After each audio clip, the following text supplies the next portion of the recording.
According to the African Development Bank 2017, Africa's population is aging, just like in the rest of the world.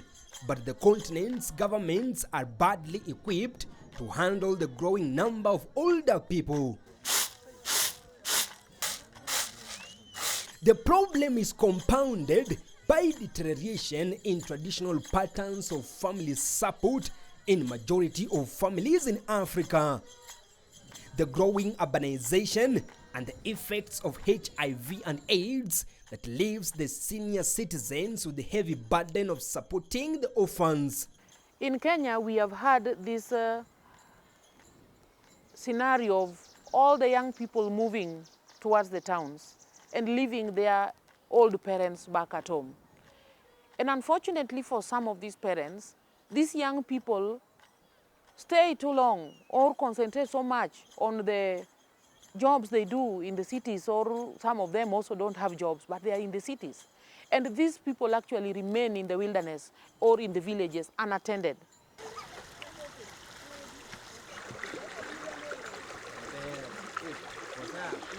Our journey of tracing these forgotten families in the wilderness of African societies starts in the remote village of Nyatike, Migori County.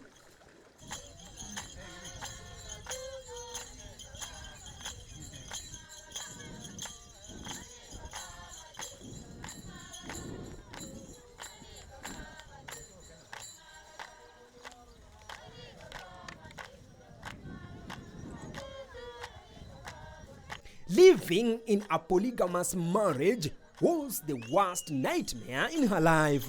Nerea Anyona has lived to fend for her co-wife's children, clothe, and give shoulder to lean on in their trying moments.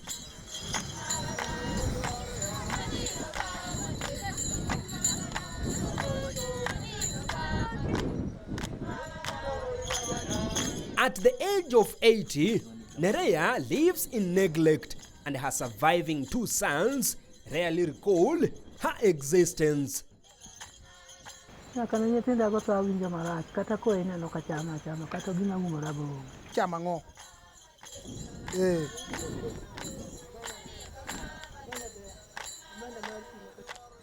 remaining little flickers of her life darken every day as the burden of loneliness make life not worthy living.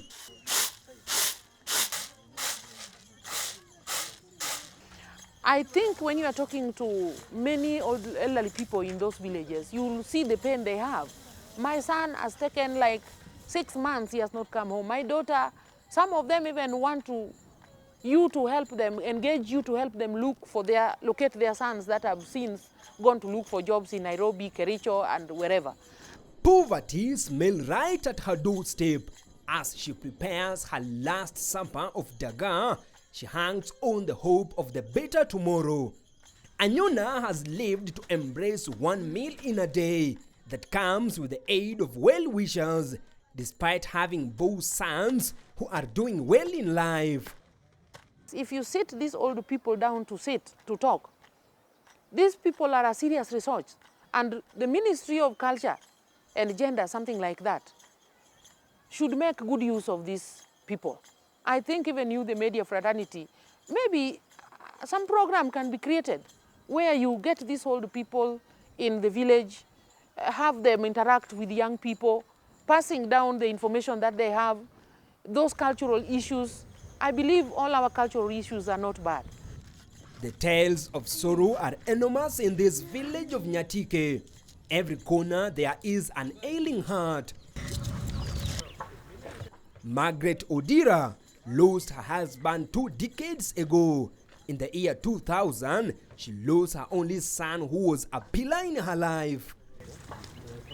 Since then, relatives, families, and close friends have become extinct in her life.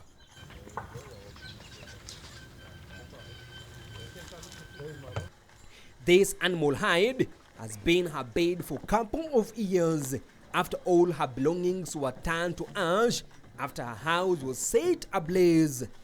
Huyu mama alikuwa na mjukuu moja. Huyu mjukuu alikuwa anacheza na kibiriti, kafanya kibiriti, akashika godoro na net, nyumba ikiungua. Baada ya nyumba kuchomeka alienda wapi? Alikuwa tu kwa hiyo nyumba. Otimona maber Yesu, otimona maber kawuono. Otimona maber Jehova,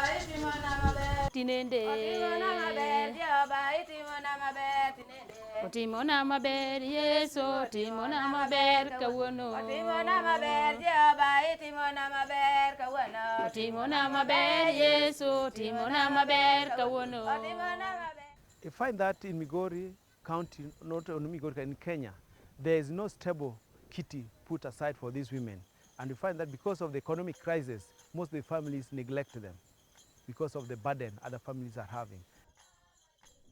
Poverty, ridicule, and societal neglect weigh heavily on the frail shoulders of the elderly here. With the help of well-wishers, Margaret will afford to have lunch today. Huyo mama tulikuwa tunasali naye kanisani, lakini alikuwa mjane, alikuwa ana chochote. Bwanake alifariki, mtoto wake akafariki, akabaki na mjukuu wake. Huyo mama alikuwa anateseka sana. Kila mara kuna Wakristo ndio wanamsaidia kulima, kupalilia, kupata chakula kidogo kidogo. Na huyo mama amesumbuka muda mwingi kupitia mwaka 3 uliopita. Akateguka mguu.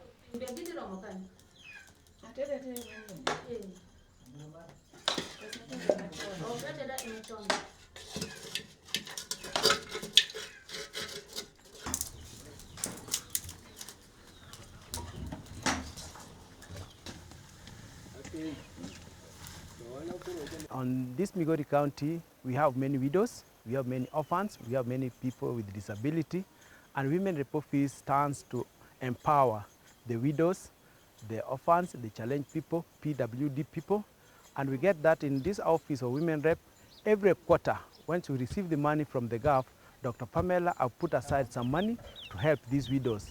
We get that every quarter. We have about 8 constituencies in the Migori County, and then we have 44 wards in the Migori County. So every quarter, every ward, Women Rep always built a house for the people with disability houses. We also built houses to the old mamas. Like now where we are now, this one was done this quarter. We have done one in Awendo, we have done one in Suna West, we have done Suna East, Nyatike, Kuria West, Kuria East, Rongo, Uriri.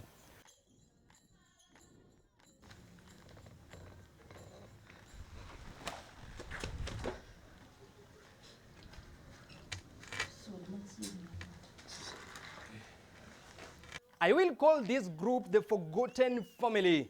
These are the widows, orphans, and the mentally challenged people in the society. For Margaret Odira, it has been 20 years of agony, losing her husband in 1999. A year later, she lost her only son. This dilapidated structure remains her home.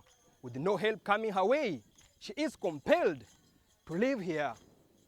The trail of agony in this village ran from one home to another. Every family we meet, the narrative of horror leaves us in tears. We meet 2 brothers, Johannes Otieno and Peter Odera, who seem not to notice our presence in their compound.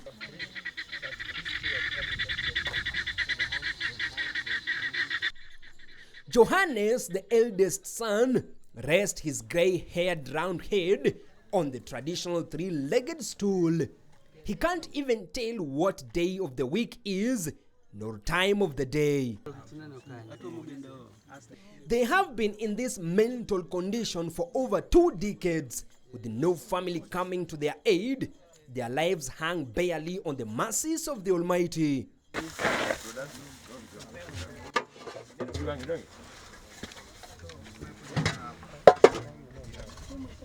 A neighbor confirms during the initial stages of their mental condition, the 2 brothers lived in the comfort and good care of their families.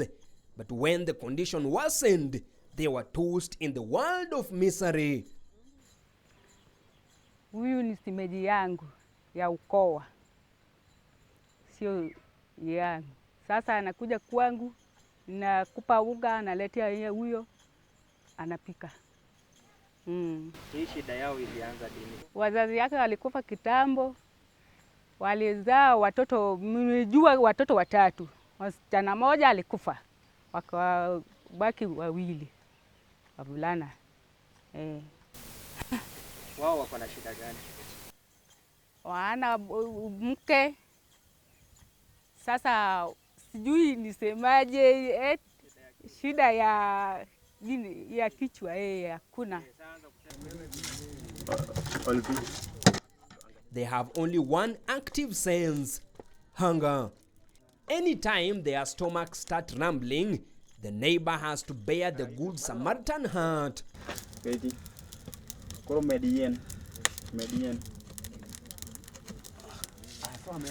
Hakuna mbaya anasaidia. Wanapika tu wenyewe wanapika, wanakula, wanatafuta, wanaleta, wanakula. Wana mke. Wote wana mke. Sijui ambaye alifanyaje. Kama shimeji, sasa tunalima, anatafuta unga, anakuja, eti shimeji, naomba unga nipelekee ule mdogo yetu. Ninakupa, huyu mkubwa anakuja kwangu, anakula. Umewasaidia miaka ngapi? Mwaka sani nyingi sana. The erosion of the societal customs and institution that dictated well-being of families has led to people who needs us bear the curse of neglect.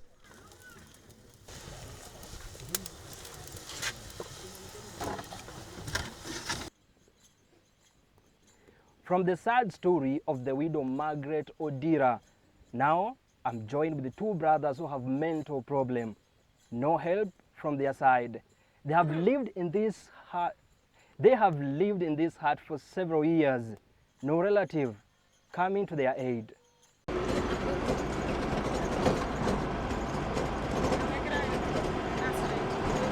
The journey of tracing this voiceless tribe continues. Our second stop is in Maasai land. In this land, Maasai women have been molded into a fierce and daring soldiers, fighting battles that are never theirs, but still remains victim of the deadly traditions and customary norms. Ilikuwa machungu sana, maana wasichana walikuwa wanaenda kukeketwa. Kwa hivyo wakati wanapokeketwa huwa wanapitia machungu sana. Hasa chungu ya kwanza, kitu ya kwanza ambayo wanapitia ni ile uchungu wa akili. Mtoto ule hapendi kukeketwa na amekeketwa, na lazima hilo jambo linamdhuru katika maisha yake yote. The painful act of female genital mutilation, early marriages, disinheritance, and denial of education makes the tough barbarian traditional laws of this land. Kuna msichana yangu amechukuliwa na mtu tu alikuwa anachunga mbuzi tarehe 1 mwezi wa 4.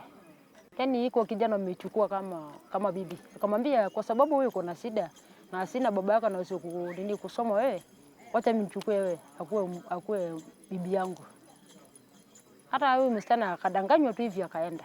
Mzee ambayo emeoa msichana ambaye hajatahiriwa. Hiyo sio mtu.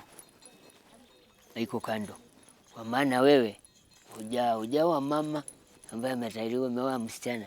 Msichana akikeketwa nyumbani ama akipata mimba kama hajakeketwa huwa ni shida, tabu kubwa katika Umasaini. Maana hakuna mama anapenda kumsaidia wakati anapojifungua.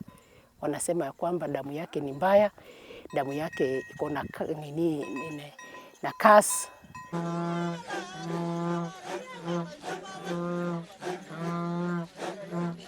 Widows, elderlies, and orphans don't exist in the Maasai customary laws. Sauti ya mama wa Kimasai katika jamii imegandamizwa. Kidogo imegandamizwa. Katika area hii yetu ya Kimasai tumeona ya kwamba wajane huwa hawashughulikiwi vilivyo wakati mzee anapoaga. Watu wengi hawaelewi mjane. Unaweza ona mjane amejinyanyasisha tu pale, kumbe ni vile amekosa mtu wa kumtetea. For centuries, a Maasai woman has been compelled to bow down to the custodians of carrying the mantle of genealogy continuity, the female cat making transition to adulthood, as the graduates bore the crown of motherhood, no matter how younger she might be. Baada ya huyu msichana kukeketwa, majukumu yake kitu ya kwanza atakuwa responsible, yani atakuwa respected katika jamii. Kwa sababu amegraduate kutoka usichana akaingia katika level ya kuwa siangiki. Ndio tunasemaga siangiki. Hajakuwa mama kamili kwa sababu hajazaa, lakini amekuwa siangiki. Respect ndio ya kwanza katika community, katika jamii yake, katika rika anakuwa respected. Na pia tayari kama ni kuolewa, ako tayari kuolewa kwa sababu ameingia katika hali ya ndoa, sasa amekuwa mama, amegraduate. And for the rebels, they had to bear the tag of outcasts. Ule msichana ambaye hajakeketwa, kwanza madharau ni makubwa sana katika jamii.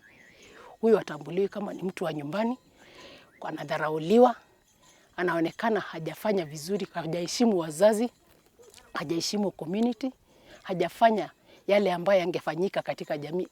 Imemfanya hiyo jamaa yao kuwa haitambuliki katika hiyo society. Kwa hivyo anarushwa nje kama si mtu, si msichana wa maana. Ni msichana ambaye amekosa heshima, ni msichana ambaye hajatenda jambo ambalo linafurahisha jamii.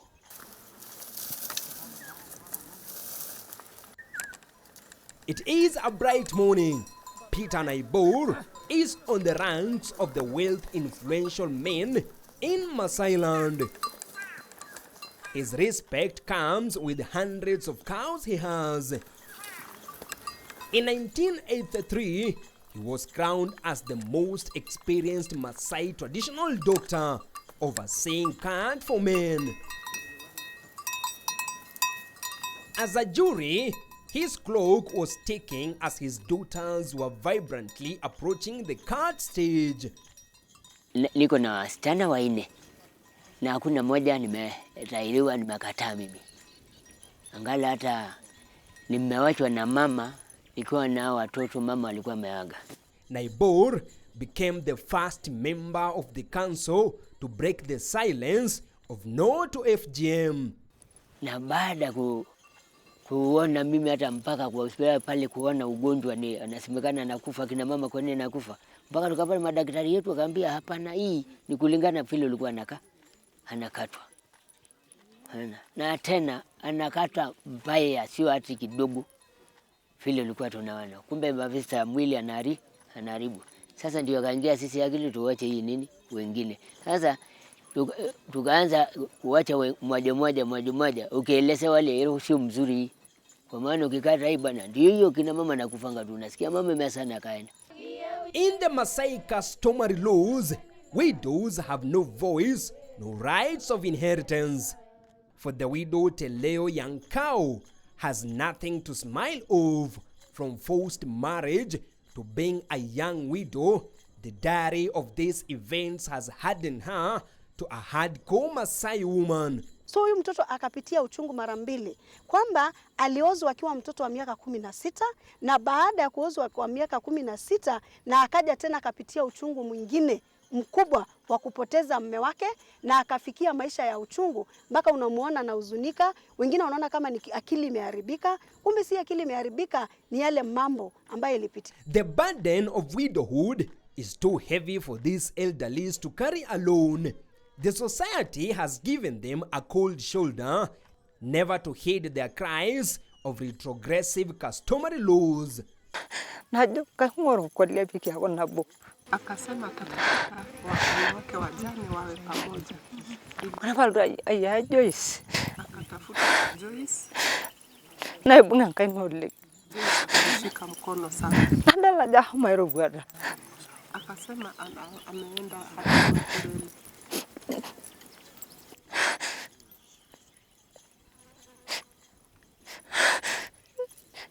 For Christine Kingoi, losing her husband 40 years ago was the onset of the cruel law of the land. Customs became two-edged sword. Sasa akaenda kuuza ile shamba ingine kubwa kwa sababu ameshakuwa mkubwa na amepata kazi. Sasa akauza ile shamba ingine. Huyu kijana, huyu ndugu wa bwanangu, kwa sababu ni wawili tu. Bwanangu ndiye alikuwa mkubwa, alikuwa mdogo. Sasa nimenyanyanyika sana kwa sababu hii kesi mpaka nikapeleka kesi kotini. Hiyo kesi imekaa miaka 15 tukifanya kesi kwa sababu ana pesa, mimi sina pesa. Indeed, justice delayed is justice denied, and power can break the rubbles of law. Kingoi holds on the hope of better tomorrow. Ndapata haki kweli mimi. Ndapata haki jamani. Jamani, kama kuna watu ambao wataweza saidia watu waamke wanisaidie, kwa maana mimi nimeshindwa. Nimeshindwa kabisa. Hata mpaka nimeshikwa na ugonjwa wa sukari kwa sababu ile shamba tu, nikifuata ile shamba. Na anafanya kwa Kenya Power. Anapata pesa, anapata mshahara. Mimi maskini ya Mungu sina chochote. The burden of being an African woman is encompassed by crude customs such as widowhood, female genital mutilation, early marriages, disinheritance, and more so, ridicule or punishment for lawbreakers of the customs. They remain voiceless tribe.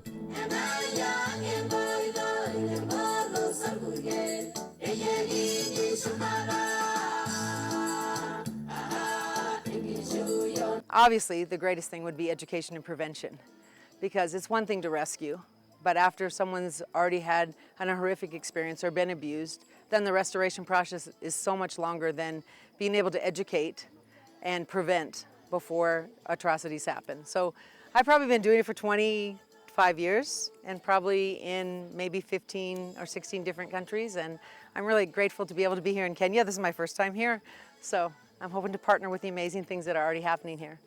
Pastor Joyce Mumeita has been a godly saint angel in Maasai land, shouldering the heavy burden of this forgotten tribe. So in short, niko na watoto wengi sana ambao wamesoma, niko na wengine ambao wako kazini saa hii, niko na wenye wako university, niko na wenye wako high school, na niko na wenye wako primary, na hata kwa nyumba yangu bado niko na watoto ambaye ninasaidia, maana ni mzigo ambaye Mungu aliweka ndani yangu.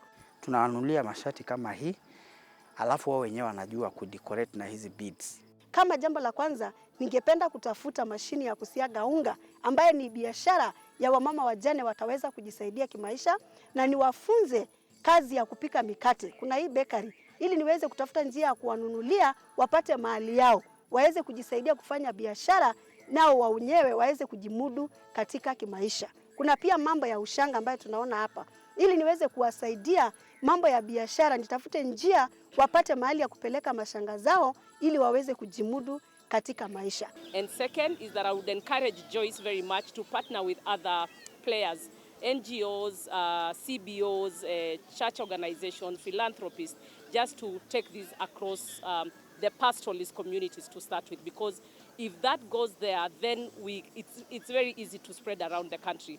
The pastoralist communities are very hard to change. So once you change Maasai, it will be very easy to change women in Turkana or Samburu. So for me, my addition is that let's spread the wings, let's have this go everywhere. Our network in Kenya has a mandate with 3 T's: trade, talent, and training. And with these women, as you have heard, we have undertaken a training or capacity building to help them produce beadwork that we are putting onto couture or dresses that will be marketed in London and in New York at the fashion weeks there, but with the purpose of returning the proceeds from those sales to the hands of the women to improve their livelihoods and those of their families. These families have one goal: the African governments to formulate policies to protect this forgotten tribe by boosting pension and social protection schemes, better healthcare, justice, and supporting community and family care.